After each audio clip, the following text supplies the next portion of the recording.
ఓం నమ శివాయ. శివ పంచాక్షరి మంత్ర జపం. ఈరోజు కార్తీక సోమవారం.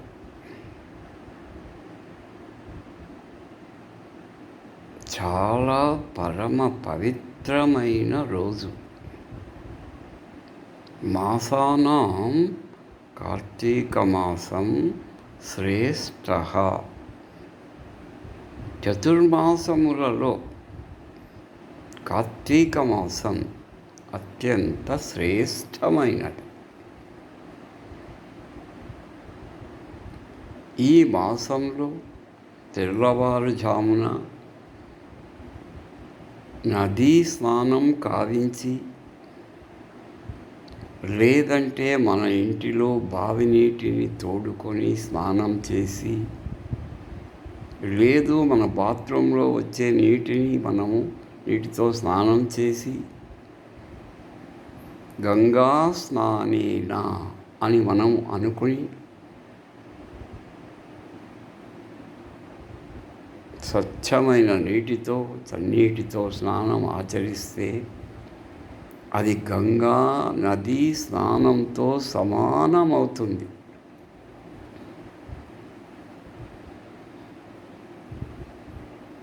గంగోత్రి నుండి ఉద్భవించి ప్రవహించే ఆ పరమ పుణ్య నది గంగా నది హరిద్వారం వద్ద భూమైదానంలో చేరి ప్రవహిస్తూ సముద్ర గర్భానికి చేరుతుంది. భగీరథుని తపస్సు వల్ల దివినున్న గంగా భువికి తెంచింది. ఆకాశము నుండి శంభుని శిరముపై కురిసింది. ఆ గంగా ప్రవాహం భూమిపై పడితే భూమి దద్దరిల్లుతుంది. ఆ ప్రవాహ వేగాన్ని, ఆ ప్రవాహ బలాన్ని భూదేవి తట్టుకోలేదు. అందుకే ఆ గంగా నది నేరుగా భూమి మీద పడలేదు, శివుని శిరంబుపై పడింది. ఆ పరమశివుడు గంగను తన జటాజూటములో శిరస్సుపై బంధించాడు. కేవలం శివునికి మాత్రమే దాన్ని తట్టుకోగలిగినటువంటి శక్తి, యుక్తి ఉన్నది. పిదప ఆ పరమశివుని, ఆ గంగాధరుని శిరము నుండి కైలాస పర్వం మీద పడింది, హిమాద్రి మీద పడింది. ఆ హిమాద్రి నుండి హరిద్వార్ దగ్గర భూలోకం చేరింది. అలా అలా అలా సముద్ర గర్భంలో కలిసిపోయింది. చూసారా?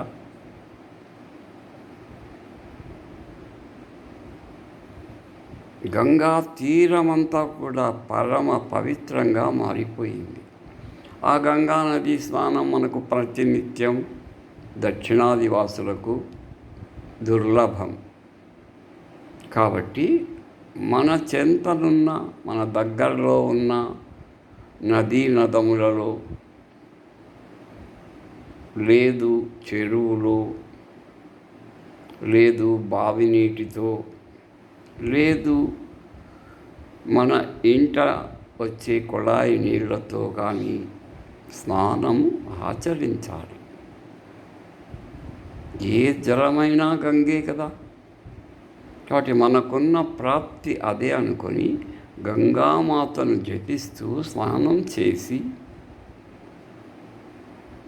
ఆ తరువాత పొడి దుస్తులు, తెల్లనివి కానీ గౌరు వర్ణం కానీ కాషాయ వర్ణం కానీ దుస్తులు ధరించి విభూతి ధారణ చేసుకొని శివుని ముందు కూర్చొని అభిషేక ప్రియుడైనటువంటి ఆ శివునిపై శివ స్తోత్రములను జపిస్తూ మనసా వాచా కర్మణి అభిషేకిస్తూ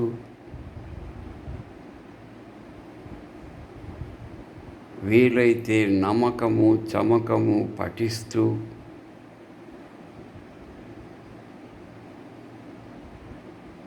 లేదా ఆ శివుడు శుభంకరుడు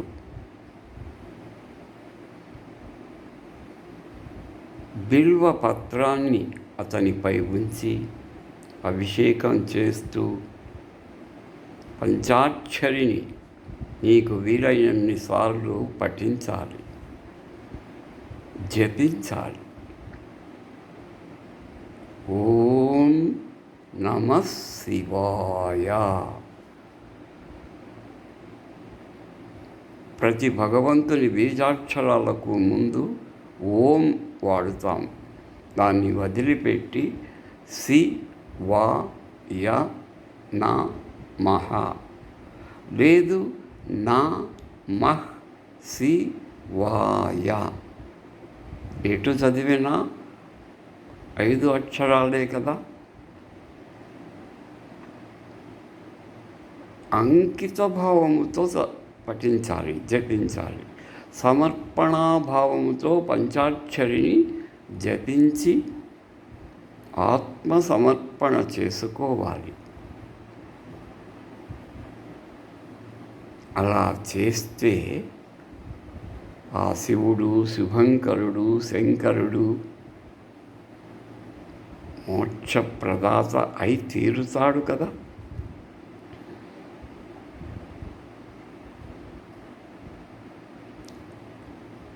గౌరీ సమేత శివుడు గౌరీపతి చూసారా, ఉమాపతి పార్వతీపతి. తన శరీరములో అర్ధభాగమిచ్చి తన సతిని గౌరవించినటువంటి ఆ గొప్ప దేవుడు, ఆ గొప్ప మహాదేవుడు శంకరుడు. శివతత్వాన్ని తెలుసుకొని వీలైతే కార్తీక మాస పూజా వ్రత విధానాలను తెలుసుకొని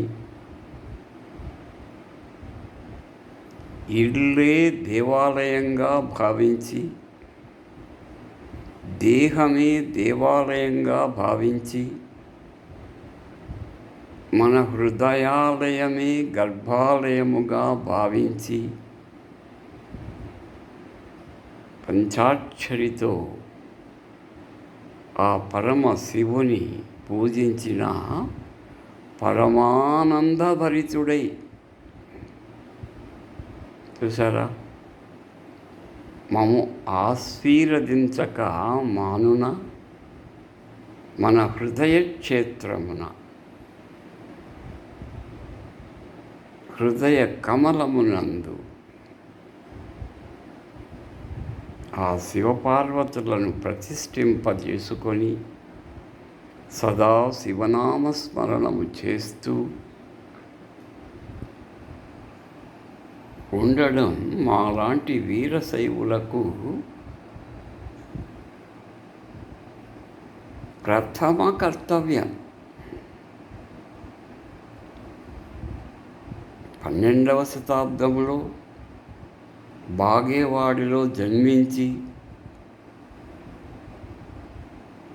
బసవ కళ్యాణలో స్థిరంగా నివాసం ఏర్పరచుకొని లోక కళ్యాణార్థమై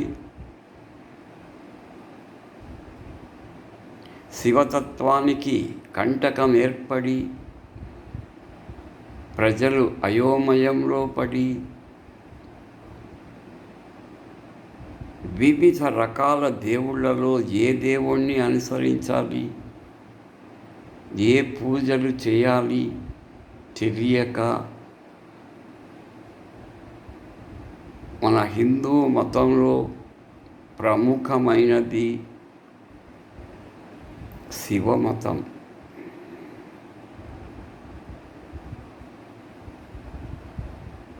బసవಣ್ణ అలాంటి క్లిష్ట పరిస్థితులలో 12వ శతాబ్దంలో జన్మించి శివ ధర్మాన్ని, శివతత్వాన్ని పునర్జీవితం చేశాడు. అన్ని కులాల వారికి కుల భేదం లేకుండా లింగ ధారణ కావించినటువంటి ఒక సాంఘిక సంస్కర్త,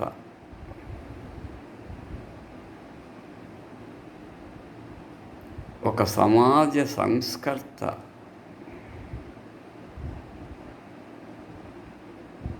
ఆ బసవేశ్వరుల వారు అతని తత్వముల వల్ల, అతని తత్వ మహిమ వల్ల భిన్నత్వంలో ఏకత్వం జరిగింది. అన్ని కులాలు ఒక్కటే. కుల విభజన మనమే చేసుకొని అడ్డుగోడలు కట్టాము. ఆ అడ్డుగోడలను నిర్మూలించే ప్రయత్నం చేశాడు బసవేశ్వరుడు. ఏకో దేవః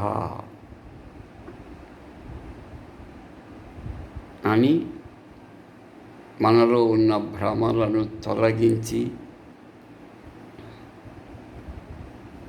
కర్ణాటకలో,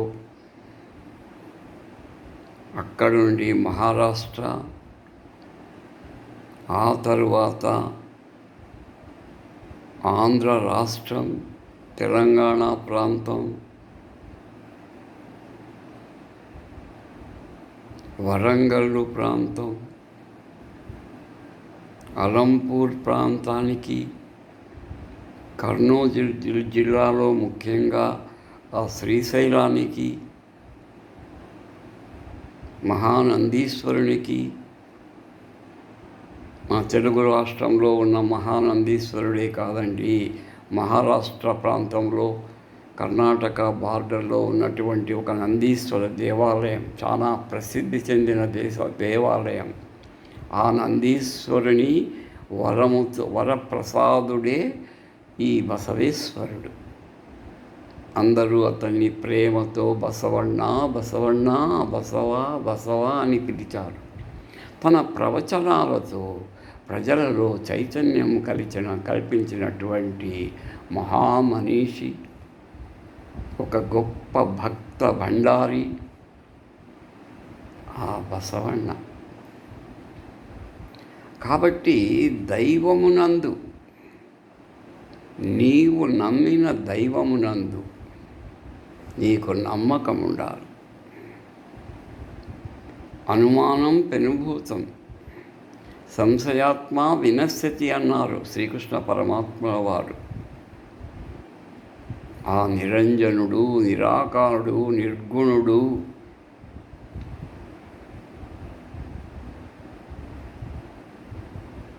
omni present, omnipotent, omniscient అని పిలువబడేటువంటి ఆ పరమశివుని ఆరాధించడానికి ప్రత్యేకంగా కార్తీక మాసం చాలా చక్కని మాసం. ఈ 30 రోజులు దైవభక్తి కలిగి ఆ పరమశివుని పూజించాలి. అలాగే కార్తీక మాసం అంటే అయ్యప్ప స్వామి మాలాధారణ చేసి, చూసారా, కొంతమంది వారం రోజులు మాల కట్టుకొని, ఇరుముడి కట్టుకొని వెళ్ళడం మంచిది కాదు. ఆ 108 పూసలు కలిగిన తులసిమాల కానీ, రుద్రాక్షమాల కానీ, అయ్యప్ప స్వామి చిహ్నం ఉన్నటువంటి ఒక డాలర్ మెడలో ధరించి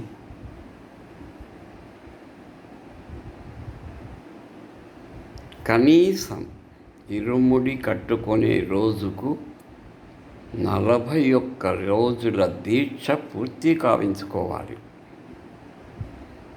41 రోజు తరువాత నీకు అనుకూలమైనటువంటి రోజు చూసుకొని గురుస్వామి చేత ఇరుముడి కట్టించుకుని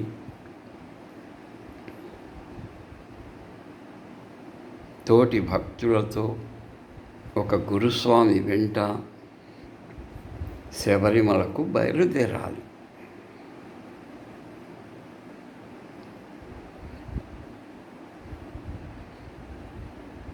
శబరిమలకు వెళ్ళి ఎరుమేలి చేరి అక్కడ పేటెత్తుళ్ళై ఆడి పాడి అయ్యప్ప భజనలు చేసి పెద్ద పాదం నడిచి వెళ్ళాలి.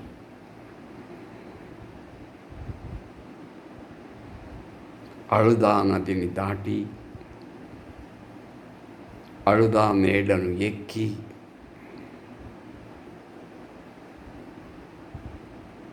ఆ అరణ్య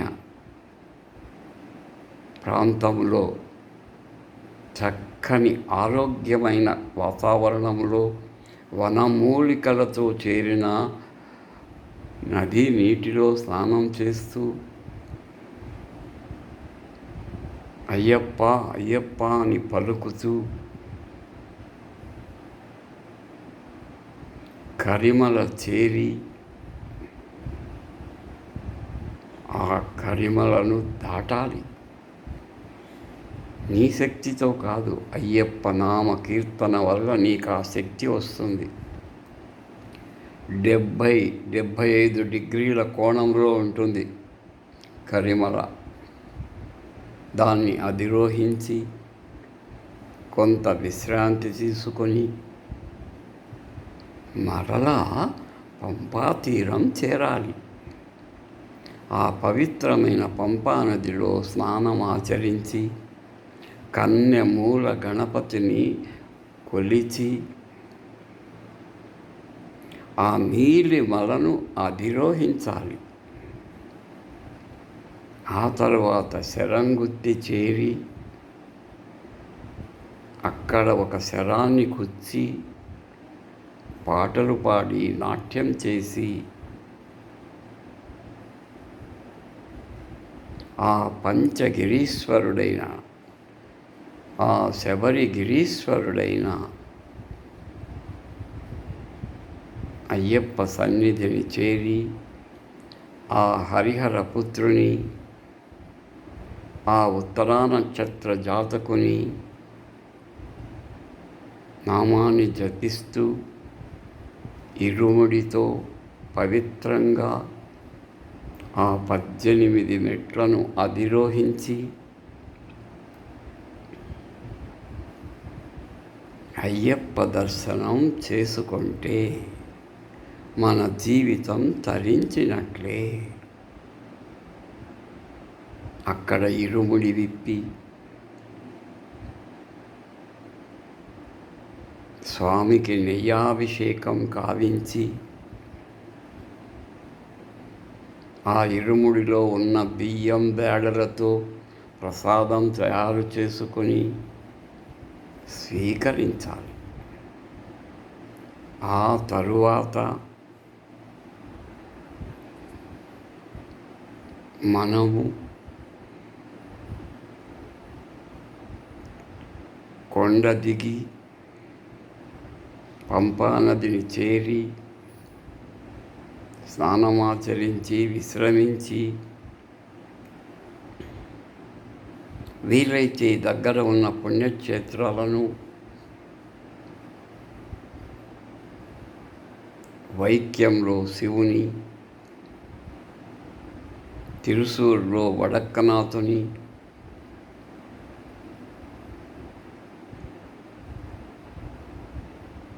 పాల్ఘాట్ దగ్గరున్నటువంటి ఆ శ్రీకృష్ణుని సన్నిధి చేరి తిరుగు ప్రయాణం ఇంటికి చేరి నేరుగా ఇంటికి చేరి ఆ ప్రసాదాలను విప్పి పూజ గావించుకొని ప్రసాదాలను అందరికీ పంచి ఆ తరువాత ఏ దేవాలయంలో మాలను ధరించావో ఆ దేవాలయంలోనే నీ మాలను తీయాలి.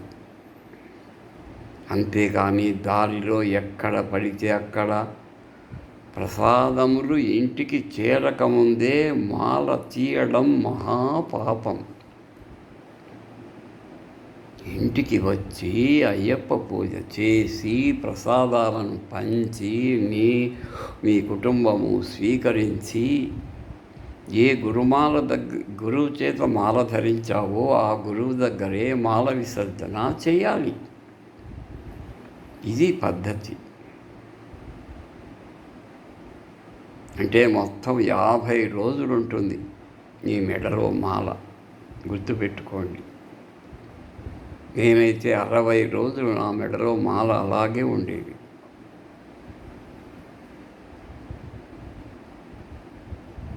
సో మాల ధారణ వల్ల మనలో ఒక పరివర్తన రావాలి, ఒక మార్పు రావాలి, మంచి వైపు మార్పు రావాలి. మనకు గతంలో ఉన్నటువంటి దురాభ్యాసములన్నీ దూరమైపోవాలి. ఆ బీడీ సిగరెట్ తాగడం, మద్యం సేవించడం, తంబాకు, గుట్కా ఇలాంటివి వదిలేయడం, వీలైతే మాంసాహారం ముట్టకుండా శాకాహార భోజనం చేయడం, మాల వేసుకున్నప్పుడు ఎలా పవిత్ర జీవనం చేశావో అలా జీవించగలిగితే నీ జీవితము యొక్క రూపురేఖలే మారిపోతాయి. నేను ఈరోజు ఇలా ఉన్నానంటే ఆ అయ్యప్ప నన్ను కరుణించడం వల్లే. 12 సార్లు మాల వేశాను, శబరిగిరీసుని దర్శించుకున్నాను. ఆ తరువాత నాకు కొంచెం గుండె నొప్పి రావడం వల్ల డాక్టర్ సలహా మేరకు మరలా నేను మాల ధరించలేదు. అయినా ఆ రోజు నుండి ఈ రోజు వరకు నేను నమ్మిన ఆ దైవాన్ని నేను ఎప్పుడూ మరువలేదు. నేను ఉదయం లేవగానే నా నోటి నుంచి వచ్చేది అయ్యప్ప అనే పేరు మాత్రమే.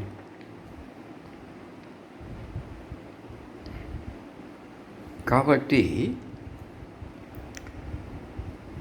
మానవ జీవితంలో భక్తి అనేది చాలా ప్రధానమైన పాత్ర వహిస్తుంది. మన జీవన విధానం మారాలంటే భక్తి మార్గం. అమాయకులు కూడా భక్తి మార్గంలో నడవచ్చు.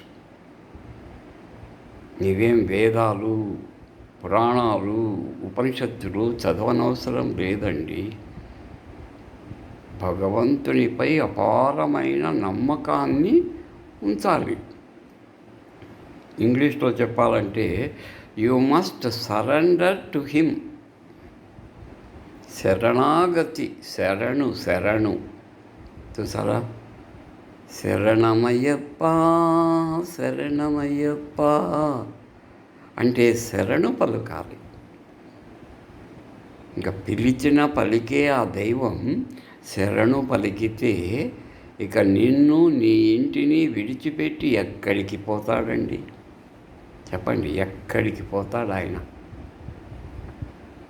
ఇల్లే దేవాలయం. గుర్తుపెట్టుకోండి. ముక్తికి ఇల్లు వదలాల్సిన అవసరం లేదు, కుటుంబానికి దూరం కావాల్సిన అవసరం లేదు. మన పురాణాల్లో, ఇతిహాసాల్లో సంసారం చేస్తూనే ముక్తిని సాధించినటువంటి మహనీయులు ఎందరో ఉన్నారు. వివాహం ముక్తికి అడ్డంకి కాదు. నేను నమ్మిన గురుదేవులలో ఆ భంబం బాబా వారు నిజమైన గురువు. ఎంతమందో గురువులను చూశాను. ಕನ್ನಡలో ನಿಜವಾದ ಗುರು ಯಾರೆಂದರೆ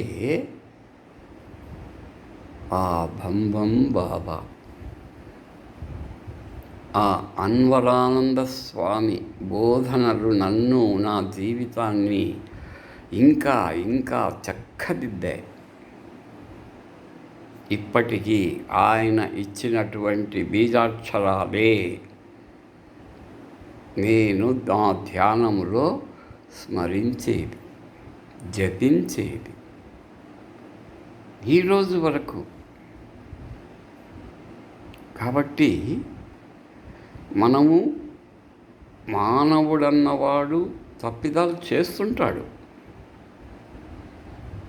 టు ఎర్ర్ ఈజ్ హ్యూమన్ అన్నారు.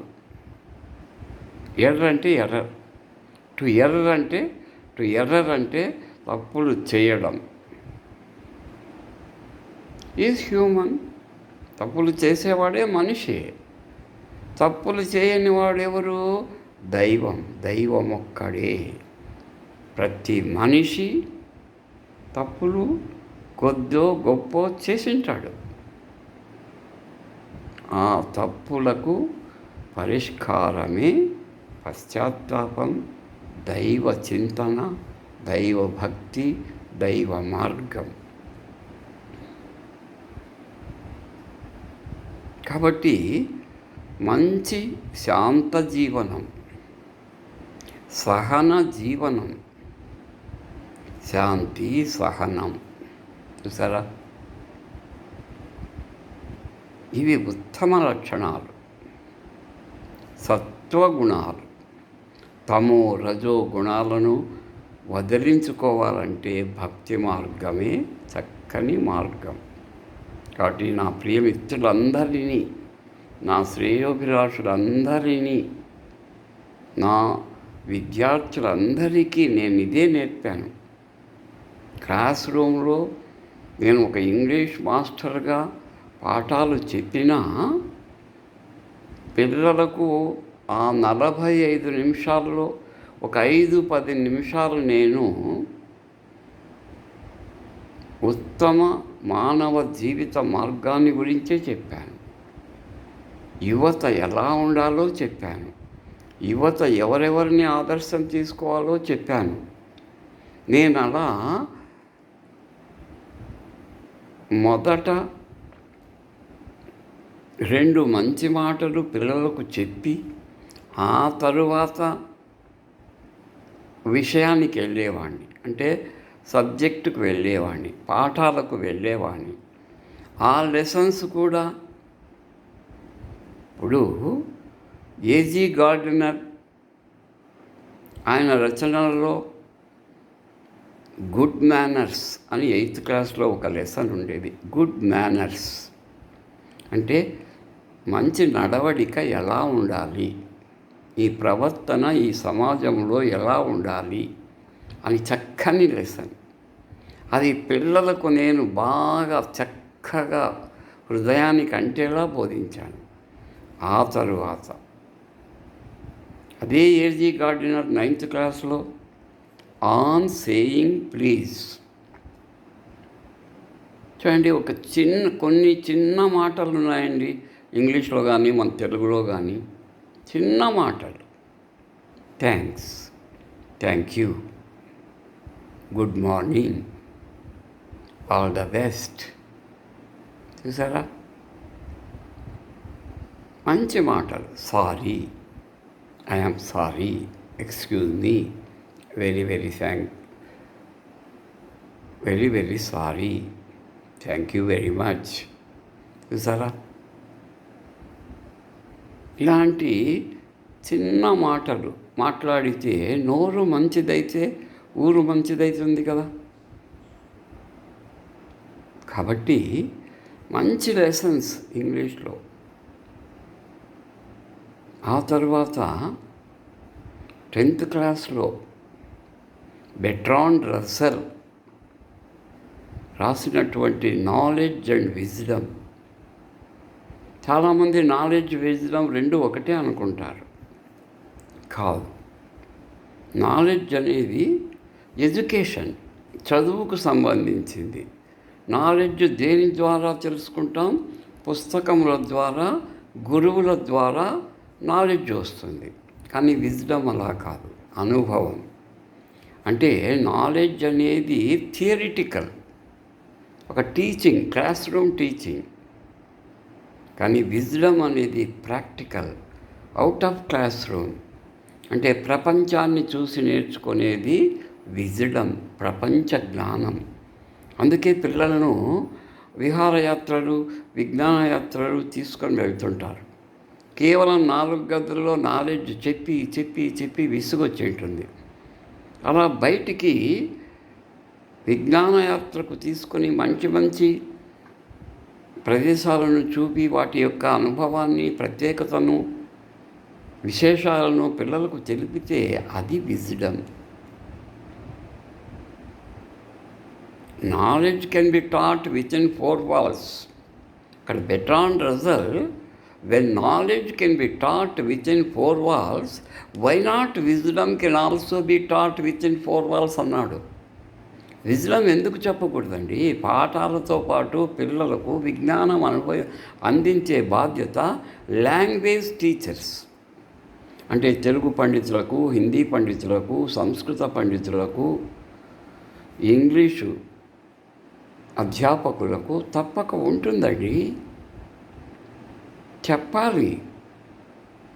లైన్ బుక్కు లైన్ చదివి ఎక్స్ప్లెయిన్ చేయడం ఎవరైనా చేస్తారు. విద్యార్థులకు హృదయాన్ని హత్తుకునేటట్టు పాఠాలు చెప్పాలి. మొట్టమొదట ఉపాధ్యాయుడు తన వృత్తిని ప్రేమించాలి. ఆ తర్వాత విద్యార్థులను ప్రేమించాలి.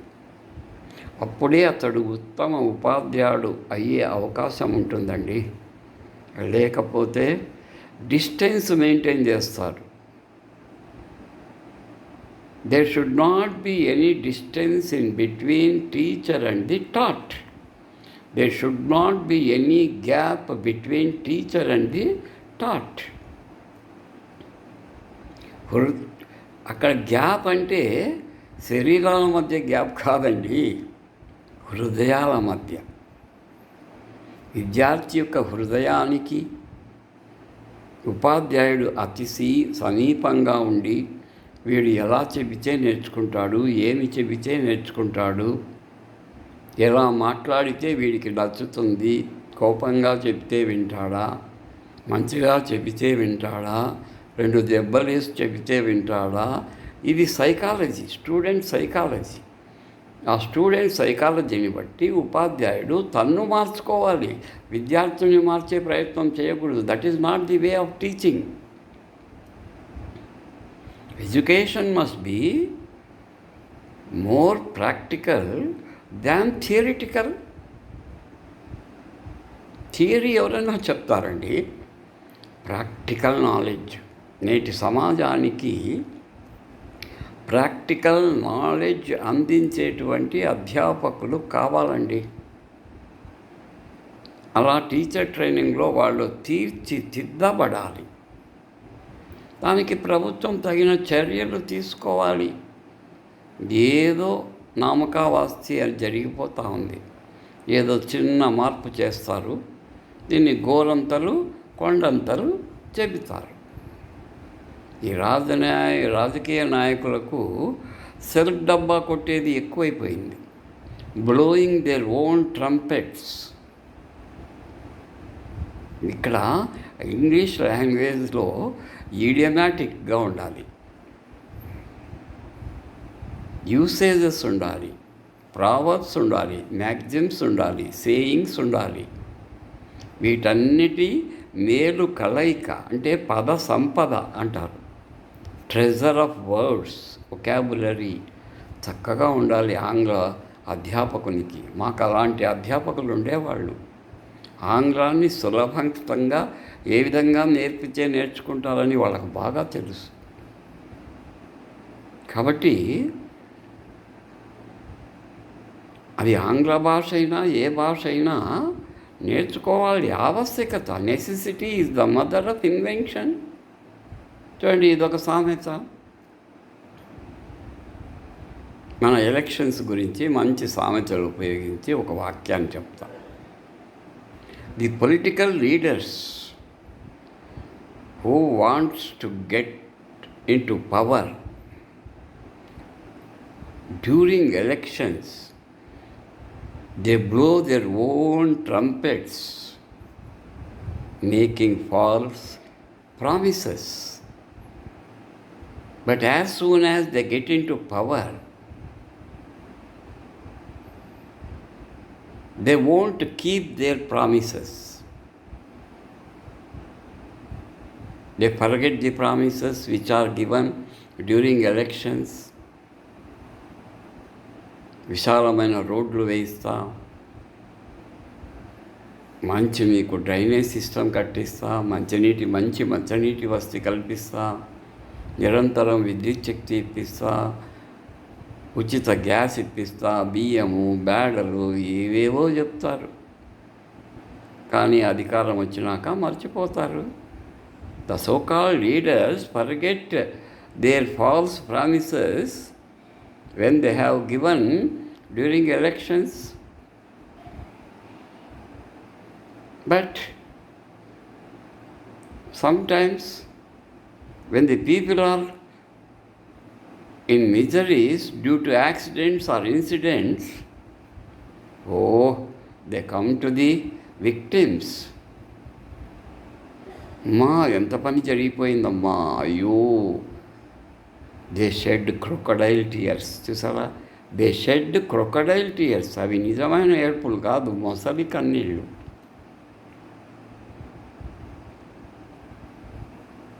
And some leaders cry over the spilt milk.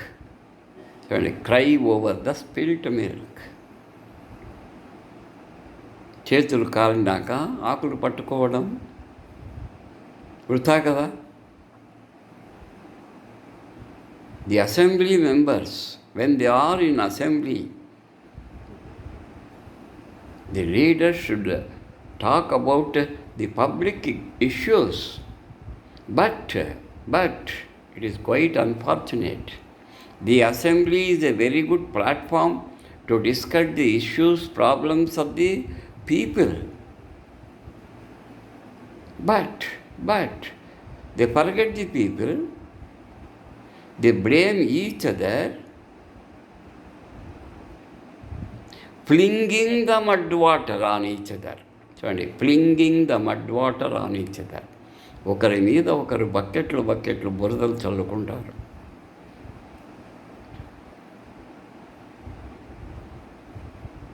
They criticize each other just like the pot calling the kettle black. చూడండి, pot calling the kettle black. కుండ నల్లగా ఉంటుంది. ఈ మధ్య ఎర్ర కుండలు వస్తున్నాయిలేండి. పాతకాలంలో నల్లవే కుండలు. ఈ నల్లని కుండ కెటిల్ పైనంతా తెల్లగా మెరుస్తూ ఉంది కెటిల్. కానీ టీ చేసి అడుగు నల్లగా మాడిపోయింది.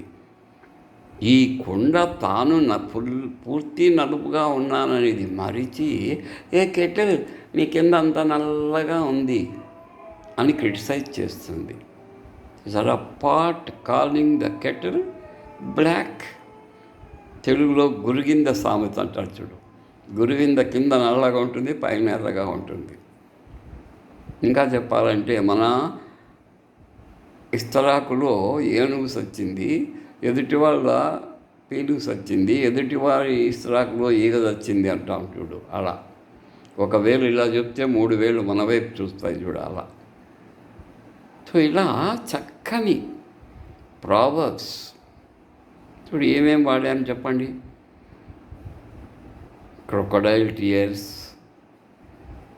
blow their own trumpets, pot calling the kettle black, flinging the mud water over each other. So ఇలా ఈడియమాటిక్గా మాట్లాడితే మంచి ఉపన్యాసకునిగా గుర్తింపు లభిస్తుంది. సో చూసారా, అలా అలా అలా వెళ్ళిపోతుంది. చెప్పాలంటే గంటల కొద్దీ చెప్పచ్చు. మంచి గురించి చెప్పడానికి సమయం తక్కువ వస్తుంది. రోజుకి 24 గంటలు కాదు, 36 గంటలు కావాల్సి వస్తుంది. సో అందరూ శ్రద్ధగా విన్నందుకు కృతజ్ఞతలు తెలుపుతూ శివ పూజ అనంతరం ఒక మంచి వీడియో చేయాలనుకున్నాను. అనుకోకుండా ఈ వీడియో చేయడం జరిగింది. చూడండి, యూట్యూబ్లో దుర్గం ఇంగ్లీష్ కోటింగ్ ఛానల్లో ఈ వీడియోస్ వస్తూ ఉంటాయి. మీరు సబ్స్క్రైబ్ చేసి చూస్తే ఈ నోటిఫికేషన్స్ అన్నీ మీకు వస్తూ ఉంటాయి. ఏ రోజు ఏమి, కనీసం రోజుకు 2 పెడుతుంటానండి వీడియోస్. కొంతమందికైనా, నాకు అందరూ మారుతారని కాదు, కొంతమందికైనా నా బాధ, నా మనసులో ఉన్నటువంటి వేదన అర్థమవుతుందని ఈ వీడియోస్ పెడుతున్నాను. ఏవో పనికి మాలినవి, పిచ్చి పిచ్చివి, ఏదో టిక్ టాక్ అంటారు, ఇంకేదో అంటారు, వెధవ చేష్టలు చేస్తారు, ఆడవాళ్ళతో చేయిస్తారు. ఇప్పుడు technology is like a double edged weapon. ఒక కత్తికి 2 వైపులా పదునున్నట్లండి ఈ సాంకేతిక విద్య. You can use it in a constructive way or destructive way. టెక్నాలజీని అభివృద్ధి పరచడానికి ఉపయోగించవచ్చు, సర్వనాశనం చేయడానికి ఉపయోగించవచ్చు. అణుబాంబు ఉంది. హిరోషిమా నాగసాకిలో 2వ ప్రపంచ యుద్ధంలో ఏం జరిగిందో తెలుసు కదా. అణుబాంబు చేత మంచివి చేయొచ్చు, పరిశ్రమల్లో అణుశక్తిని వాడచ్చు, కానీ ప్రజాజీవనాన్ని చిన్నాభిన్నం చేయడానికి వాడచ్చు. శుభం భూయాత్. సర్వే జనో సుఖినో భవంతు. ఉదార చరితానాం వసుదైక కుటుంబకం. వందనాలు.